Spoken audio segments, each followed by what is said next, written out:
Okay, let's go through this right quick. Alright, so I've got the flight controller mounted, and what I did was I shifted it this way. Normally this would be the front, this, and where the USB connection is would be the back, but I shifted it this way. And you can go on YouTube and find some great videos. I'll put a link to some of the videos in the description of where to find information about shifting this board 90 degrees in base flight. Okay, so I connected my VBAT here, which is the pins back here. Make sure the polarities is right. Positive is in the back, negative is in the front. And then the first lead from my number one motors supplies power to the board, and it has the signal wire, the black and the red in the sleeve, the connector. And then the other three motors only have the signal wires in the connectors. I removed the black and the red from these three connectors here. Then on my D4R2, you have to put a jumper across 3 and 4, okay, which is also supplied with the receiver in the box. That set it up for CPPM. And then you connect a servo lead with all 3 wires to the number 1 channel, and you run that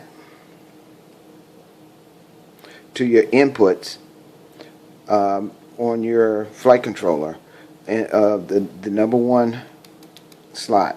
Okay, and then for my telemetry, this is the telemetry connection for the FreeSky, and it comes in the box with the receiver too. And all you need is the green and the black wire, and I cap the other 2, and the green goes to the signal on the number 6 right here pin, and you connect the black to the ground. You don't need power because power is already being provided from the number 1 ESC BIC, so you don't have to do that. So that's that connection. And then I had said that I was going to mount the video transmitter on the bottom, but because of this cable that I have, because it was all that they had when I purchased it, being kind of long, to get this loop I had to mount it on the top. So it doesn't matter where you mount it, as long as you know it's to your preference of where you want it and how you want your build to look. So I mounted it on the top so I can get this loop.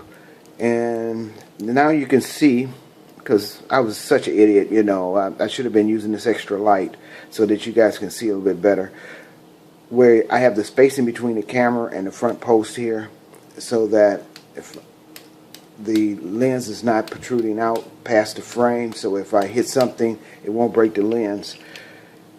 So now with the top on,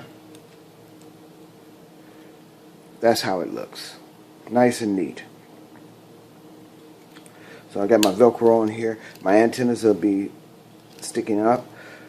So now we're going to go ahead and move on of capping this down on the top, putting the screws in, and adding the props. Okay, it's time for the prop adapter and the props. So this is what you get in the bag here, right here in the box with the motor. And I'm not going to be using this cap here on the prop adapter. What I will be using, and you get these from Home Depot or Lowe's or wherever, you want M4 7 lock, nylon lock nut. So you want to get these. They like maybe about 50 cents for 2. So that's what I'm going to do, and make sure you buy a few of these, so when you wreck a prop or whatever, you lose a nut, you got more nuts. And these will not come off. Also in the bag of hardware, you've got 2 types of screws, which I mentioned earlier when I mounted the motors. One short, one long, and we're going to be using nothing but the short screws, and we won't be using that. So I'm going to go ahead and mount the, oh, and then the blades, you want to make sure that you use a right blade. This one is for right turning on a motor that's turning right, and then this one on a motor that's turning left. So make sure you pay attention when you put your blades on. Okay, so we're going to go ahead and mount the adapters and the blades, and also I'm going to use me some Loctite, okay, when I connect the adapters. So because anything that's moving and vibrating, you always want to use Loctite so that the screws won't back themselves out. So I'm going to go ahead and do that, and we'll come back with the finished build.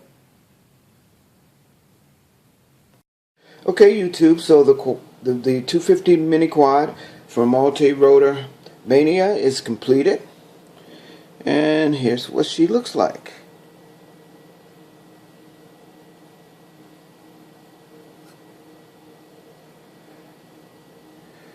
Alright, so I'm going to cut these straws down to the top of the antennas, but that's it.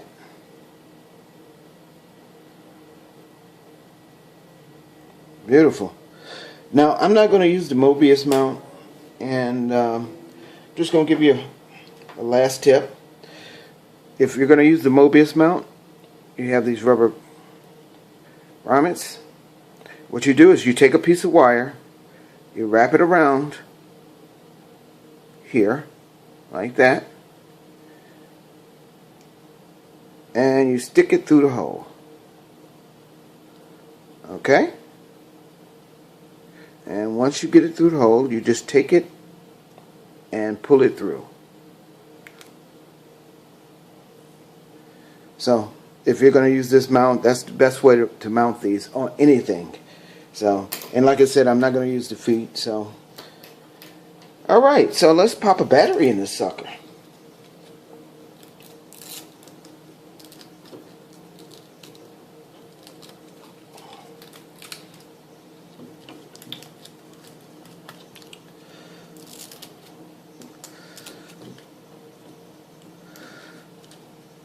Turn on my transmitter. Welcome to Free Sky Tyrannus.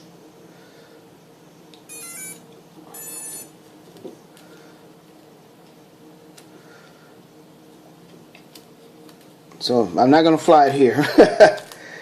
We're going to save the maiden flight for later. But I just want to show you that it works. Okay. That's good enough because we're not going to take off.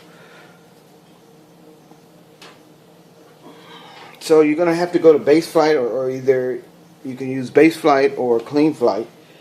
I'm using base flight, and you have to set up some parameters, and I'll give you a link under the description to where to go to find out how to set the parameters for your Tyrannus or any transmitter you have for this quad. So we're going to arm it, and she's armed. Just move it forward a little bit, and you see she spins. Alright, so this is John for Simplistic RC. Happy flying.